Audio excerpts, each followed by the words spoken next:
नमस्कार, मैं हूं धर्मेंद्र। आप देख रहे हैं ऑनलाइन न्यूज इंडिया। अगर आप सरकार से सवाल पूछेंगे तो आपको इस बात के लिए तैयार रहना चाहिए कि आपके खिलाफ एफआईआर कराई जा सकती है।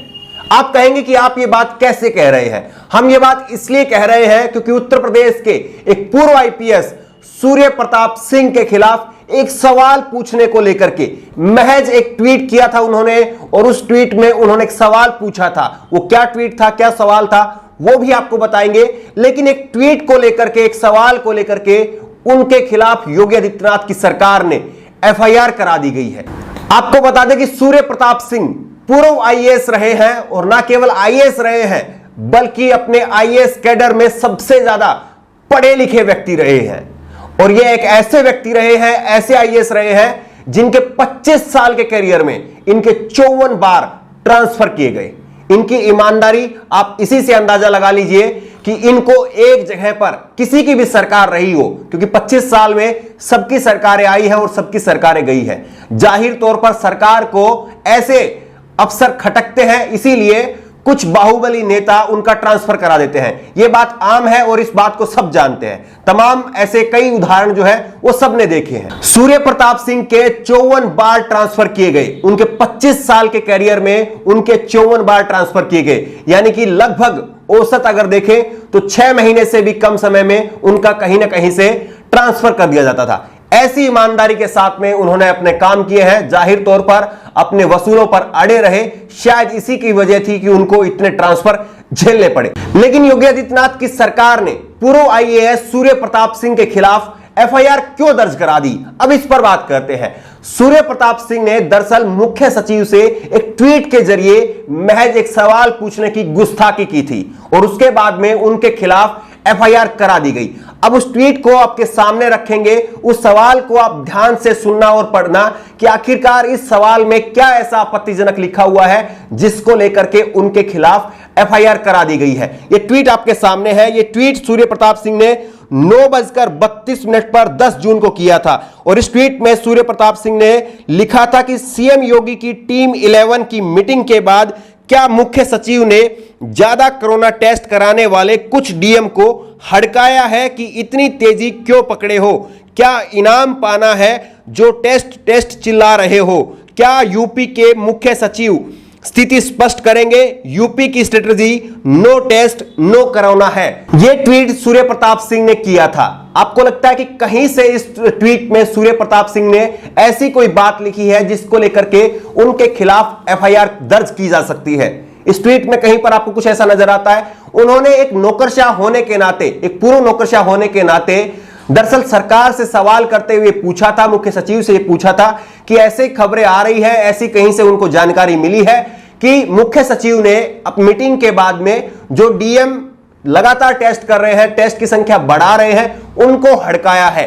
क्या ऐसा हुआ है या नहीं हुआ है? उन्होंने एक सवाल पूछा था। इस सवाल का उत्तर बनना था नहीं ऐसा नहीं, आपको गलत जानकारी मिल रही है, या वाकई हां ऐसा हुआ है। इस सवाल का इस तरह उत्तर दिया जा सकता था, एक आसान सा उत्तर दिया जा सकता था, लेकिन इस पर एफआईआर तो कतई नहीं की जा सकती थी। लेकिन इस सवाल को लेकर के, इस एक ट्वीट को लेकर के उनके खिलाफ एफआईआर दर्ज कर दी गई है। अब आप अंदाजा लगाइए कि एक सीनियर आईएएस अधिकारी को एक ट्वीट को लेकर के उनके खिलाफ एफआईआर दर्ज की जा रही है, तो यह अपने आप में क्या संकेत देता है? क्या यह वाकई इस तरह का संकेत नहीं है कि अगर आप सरकार के खिलाफ बोलेंगे, सरकार की नीतियों पर सवाल उठाएंगे, तो आपको एफआईआर दर्ज करके और आपको जेल की सलाखों के पीछे भेजा जा सकता है? क्या इस तरह का यह सीधा संकेत नहीं है? क्या सूर्य प्रताप सिंह ने कोई गैर आपत्तिजनक ऐसी बात कही थी? उन्होंने खुद से सामने आकर के इस पर स्थिति स्पष्ट की। सूर्य प्रताप सिंह ने क्या कहा है, एक बार आप वो भी सुनिए। मैं सूर्य प्रताप सिंह आपसे मुखातिब हूँ, पूर्व आईएएस अधिकारी हूँ। योगी सरकार ने मेरे खिलाफ मुकदमा किया है क्योंकि मैंने मुख्य सचिव से एक प्रश्न पूछ लिया कि आप जिलाधिकारियों को हड़का रहे हैं और कह रहे हैं कि इतने टेस्ट के लिए सैंपल क्यों भेज रहे हो, क्या ये सही है? इतना सवाल किया था। इस सवाल में ना आलोचना है, ना कोई अपमान है किसी का। एक पूर्व नौकरशाह वर्तमान नौकरशाह से एक सवाल पूछ रहा है, उसका सिंपल जवाब बनता था यस और नो। एफआईआर तो नहीं बनती थी। चलिए बहरहाल एफआईआर दर्ज कर दिया, कोई बात नहीं है। अब मैं ये पूछना चाहता हूँ कि उत्तर प्रदेश में जो टेस्ट हो रहे हैं वो कितने हो रहे हैं? 6,000 प्रतिदिन है, 7 है, 8 है, 10 है, 15 है, कुछ पता नहीं चलता, अलग अलग बयान आ रहे हैं। अब जिलों से 75 जिलों से 1 लाख से ऊपर सैंपल प्रतिदिन आ रहे हैं और आप कह रहे हैं हम 15,000 10,000 टेस्ट करा रहे हैं। तो एक्चुअल संख्या क्या है ये बताओ। पहला सवाल तो मेरा ये है।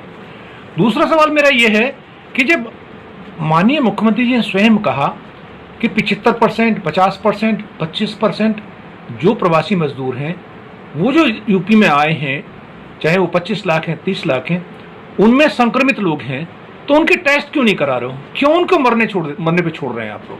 जब संक्रमित हैं तो टेस्ट कराइए। ये मेरा दूसरा प्रश्न है सरकार से। और कब टेस्ट कराओगे? कब उनकी जान बचाओगे? तीसरा प्रश्न मैं सरकार से ये करना चाहता हूं कि सरकार क्लियर पॉलिसी बताए कि पॉलिसी क्या है। क्या आपकी policy no test no corona है, यानी टेस्ट नहीं कराएंगे, कोरोना की संख्या कम रहेगी? हमारी जनसंख्या के सापेक्ष जो 21% जनसंख्या देश में है, आपके यहाँ पूरे देश के संक्रमण का 3.9% है, केवल 11,000, और पूरे देश का 2,86,000। ये कैसे हो सकता है? या तो आपने वैक्सीन विकसित की है या फिर आपने कोई जड़ी बूटी पिलाई है। ये सरकार से ये मेरे प्रश्न है, सरकार इनका उत्तर दे दे मुझे, मैं संतुष्ट हो जाऊंगा। ये प्रश्न आपका भी है, आम जन का भी है, मैं उन्हीं की तरफ से पूछ रहा हूं। सूर्य प्रताप सिंह एक बेहद सुलझे हुए, बेहद पढ़े लिखे हुए और सीनियर आईएएस अधिकारी हैं। क्या आपको लगता है कि कहीं से वो ऐसी चूक करेंगे या कहीं से ऐसे हल्के शब्दों का इस्तेमाल करेंगे कि सरकार को उस पर आपत्ति हो या उनके शब्दों पर किसी और को आपत्ति हो? क्या आपको लगता है कि ऐसा होगा? तो फिर सरकार की आखिरकार मंशा क्या है? उन्होंने एक ट्वीट किया था, एक सवाल पूछा था और उस सवाल के बाद में उन पर एफआईआर दर्ज कर दी गई। ये पहली बार नहीं है कि सूर्य प्रताप सिंह सरकार की आंखों में खटके हों। इन्होंने पहले भी सरकारों के खिलाफ इसी तरह से आवाज उठाने का काम किया है। और आपको हैरानी होगी कि सूर्य प्रताप सिंह ने नेताजी मुलायम सिंह का हेलीकॉप्टर रुकवा दिया था। चुनाव के बाद आचार संहिता लगने के बाद इन्होंने नेताजी का हेलीकॉप्टर रुकवा दिया था, प्रचार करने के लिए मना कर दिया था। इस तरह की बेबाक तरीके से आवाज उठाने के लिए सूर्य प्रताप सिंह का नाम जाना जाता है। और वही सूर्य प्रताप सिंह को योगी आदित्यनाथ की सरकार वो एक सवाल पूछने पर एफआईआर दर्ज कर देती है। इनको समाजवादी पार्टी की जब सरकार थी, अखिलेश यादव की जब सरकार थी, तब उस समय इन्होंने आवाज उठाई थी। तो आवाज उठाने के बाद में अखिलेश यादव ने इनको सिक्योरिटी प्रदान की थी। सोचिए कि इस तरह की हमारी संस्कृति रही है। आपको याद होगा कि अन्ना हजारे का दिल्ली में कितना बड़ा आंदोलन हुआ था, लेकिन कांग्रेस की सरकार ने उनके खिलाफ एफआईआर दर्ज नहीं कराई थी। भले ही पूरी कांग्रेस की सरकार अन्ना हजारे के आंदोलन के कारण उखड़ गई हो, क्योंकि जिस तरह से लेबल किया गया था कांग्रेस को उस समय में भ्रष्टाचार को लेकर के, वो लोगों के जहन में वो बात बैठ गई थी और उसके बाद में लोगों ने कांग्रेस की सरकार को उखाड़ फेंका था। लोकतंत्र की यही पहचान होती है कि जहां पर आपको सरकार के खिलाफ आवाज उठाने की आजादी होती है, आपको सरकार के खिलाफ आंदोलन करने की आजादी होती है, आपको सरकार से सवाल पूछने की आजादी होती है, आपको सरकारी अधिकारियों से सवाल पूछने की आजादी होती है, और इस आजादी के बदले आप पर एफआईआर दर्ज नहीं की जा सकती। एक स्वस्थ लोकतंत्र की, एक स्वस्थ सरकार की यही पहचान होती है। लेकिन यह एक सीधा संकेत है कि अगर आप सरकार से सवाल पूछेंगे, सरकार की कार्यप्रणाली पर सवाल उठाएंगे, तो आप पर एफआईआर दर्ज की जा सकती है। आपको मालूम होगा कि इससे पहले विनोद दुआ पर भी एक एफआईआर दर्ज की गई और उसके बाद में दिल्ली हाईकोर्ट ने उस एफआईआर को निरस्त किया। उसके बाद हिमाचल में उनके खिलाफ एक एफआईआर दर्ज की गई थी 6 मई को। लेकिन उसके बाद में आपको ताज्जुब होगा कि 12 जून को उनके घर पर लेटर पहुंचता है और उनको 13 जून को वहां पर शिमला में कुमार सेन थाने में हाजिर होने का निर्देश दिया जाता है। आप बताइए कि इसको आप क्या कहेंगे? एक दिन पहले आपको लेटर मिलता है और 6 मई को मामला दर्ज होता है। यह क्या है? यह क्या वाकई स्वस्थ लोकतंत्र की पहचान है?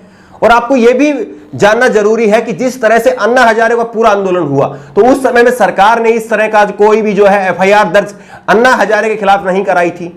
तो ये स्वस्थ लोकतंत्र की हमारी पहचान है, जहां पर सरकारें लोगों को वेलकम करती है, लोगों का स्वागत करती है कि आइए, आप सवाल उठाइए, आप आवाज उठाइए। आपको लग रहा है कि हमारी कहीं खामी रह गई है, हमें बताइए, हम दुरुस्त करेंगे उसको। क्योंकि सरकार आखिरकार जनता के लिए होती है, ना कि जनता पर एफआईआर दर्ज करने के लिए होती है।